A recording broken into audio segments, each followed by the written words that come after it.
Live from Fargo and serving you on TV, online, and on the go. This is Valley News Live at 5. 2 people are now in jail, and authorities are searching for a third person after a short pursuit in Grand Forks. Police say it happened close to 2 this afternoon when authorities spotted a man with several outstanding warrants inside a stolen vehicle. They tried to confront 29-year-old Lonnie Falcon Jr., but he drove away and then later tried to run away from officers before being arrested. A passenger, 20-year-old Cheyenne Von Dahl, was also taken into custody. A second man in the vehicle ran from it once it stopped. He's described as a thin black man in his late 20s or early 30s, wearing black pants and a black shirt. You can call Grand Forks Police if you have any information. Some treacherous roads out there if you're about to head home. It might not look slick, but it is in some spots, leading to a handful of accidents today. Let's get the latest from Hutch in your No Wait weather. Hutch, can we expect more of the same tonight? Well, it does look like the precipitation is starting to wrap its way out of the region, and some of us will actually see a clearing of skies heading into the evening hours. You're looking at the Dakota Magic Casino view there, with mostly cloudy skies as we head into the evening. Temperatures are in the low to mid 20s for many of us as we head into the night. Breaking up of the clouds and the flurry chances here, although we can't rule out a renegade flake or 2 of snow. It does look like our main concern will be the cold that takes hold. Low to mid 20s by bedtime tonight, setting the stage for a tricky start to your Tuesday as well. We have more snow in the forecast. I'll detail all of that in your hour-by-hour forecast coming up here in just a bit. All right, thanks, Hutch. As we mentioned, authorities have been busy today responding to cars sliding off the road or crashing. Sergeant Jesse Grabo with the Minnesota State Patrol tweeted this photo showing a car that hit the ditch near Lake Park along Highway 10. And the State Patrol reported another crash near Audubon that sent 2 people to the Detroit Lakes Hospital this morning. In both cases, the drivers were dealing with icy roads. You're reminded to slow down and stay off cruise control. And with slick roads signaling winter has arrived, parking restrictions are now in effect in Fargo.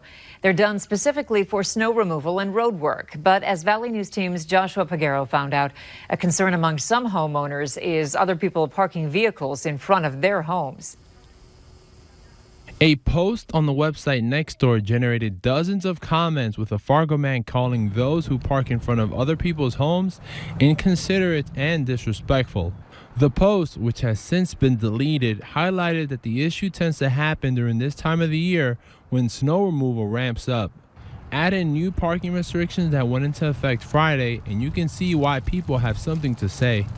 Not only does parking in front of someone else's home inconvenience a homeowner, but also makes the job harder for snowplow drivers. Actually, parked cars are the biggest issue for snowplow drivers, according to Fargo Public Works. We've been doing it for a long, long time, so you kind of become immune to it. It's part of what we do, and overall, we deal with it. Parked cars narrow the streets for snowplow drivers. Anderson says when the parked car eventually leaves, if it even can after the snow buildup, a plow will go through the neighborhood again.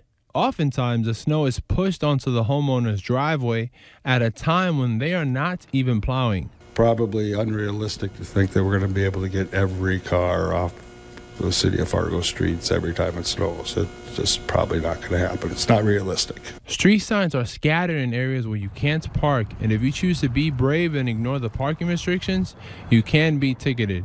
In Fargo, Joshua Pagero, Valley News Live. Parking restrictions are put in place not only for snowplow drivers, but also to accommodate fire trucks that need to reach homes in emergencies. The Country Music Festival, WeFest, is canceling its 2020 show. WeFest posted on its Facebook page saying it's taking a break this next year and coming back in 2021. The post says they want to continue bringing the music festival to Detroit Lakes, but need a year off to plan. WeFest was recently sold to a new company named Live Nation. In Minnesota today, a series of events that began with a reported abduction ended in an officer-involved shooting. Cottage Grove officials say it began around 8 a.m. when a woman was abducted from Maplewood. She was forced to drive to a location in St. Paul, where police say a serious crime occurred. The suspect then drove to Cottage Grove, dumped the first vehicle, and used a handgun to carjack a second vehicle. Officials say the suspect then entered a home and took a family hostage. Those hostages were able to escape, and the suspect stole a pickup truck from the residence.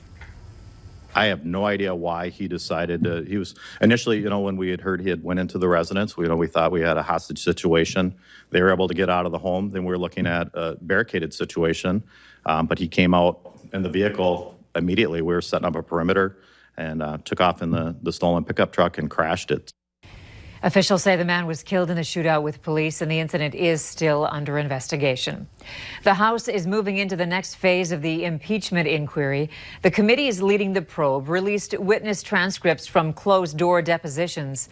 Meanwhile, 4 White House officials were no-shows despite congressional subpoenas for testimony today. Nicole Killian is on Capitol Hill with the latest. President Trump hosted the World Series champion Washington Nationals and took a hit at the impeachment inquiry. They just fell in love with Nats baseball. That's all they wanted to talk about. That and impeachment. I like Nats baseball much more. It comes after several House committees released the transcripts from former ambassador to Ukraine, Marie Yovanovitch, and former State Department official Michael McKinley. Ms. Yovanovitch. Yovanovitch testified the president's personal attorney, Rudy Giuliani, worked with 2 foreign-born associates to have her removed from her post so they could pursue their own business interest and the president's goal of having Ukraine investigate political rivals. McKinley testified that he resigned with concerns over, quote, the engagement of our missions to procure negative political information for domestic purposes, adding, in 37 years in the Foreign Service, I have never seen that. You also see, in reading his transcript, his growing alarm at the degree to which the apparatus of the State Department itself was being used to seek political information. More testimony was scheduled Monday behind closed doors, but the officials deposed were no-shows and said they would only appear if they could bring administration lawyers. The lawyer for the whistleblower says his client is willing to answer Republicans' questions in writing under oath. If the only way that we can get answers to our questions would be in some other format, I'm willing to consider that. President Trump has suggested he wants the whistleblower to be unmasked, though Democrats say they will follow a federal law that protects the whistleblower's identity. Nicole Killian, CBS News, Capitol Hill. House committees say they plan to release transcripts on a rolling basis, with the next 2 being those of Ambassadors Kurt Volker and Gordon Sondland. A funeral was held today in Detroit for longtime Michigan Congressman John Conyers, who died last week at the age of 90.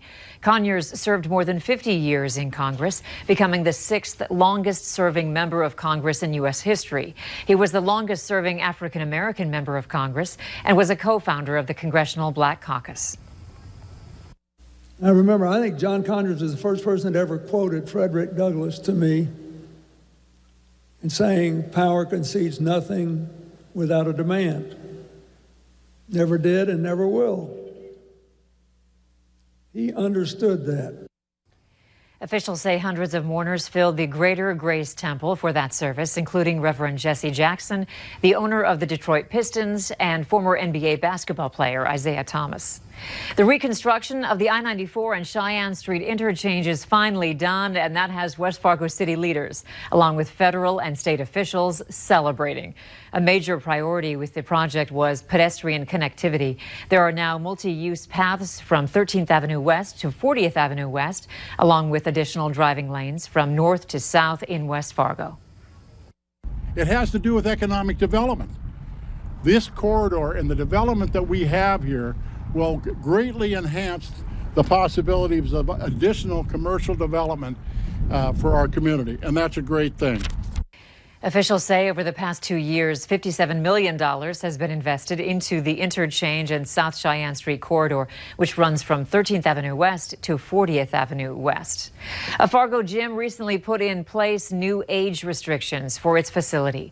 Starting today, Courts Plus Community Fitness is no longer allowing children 11 and under to hang out around the gym while parents exercise.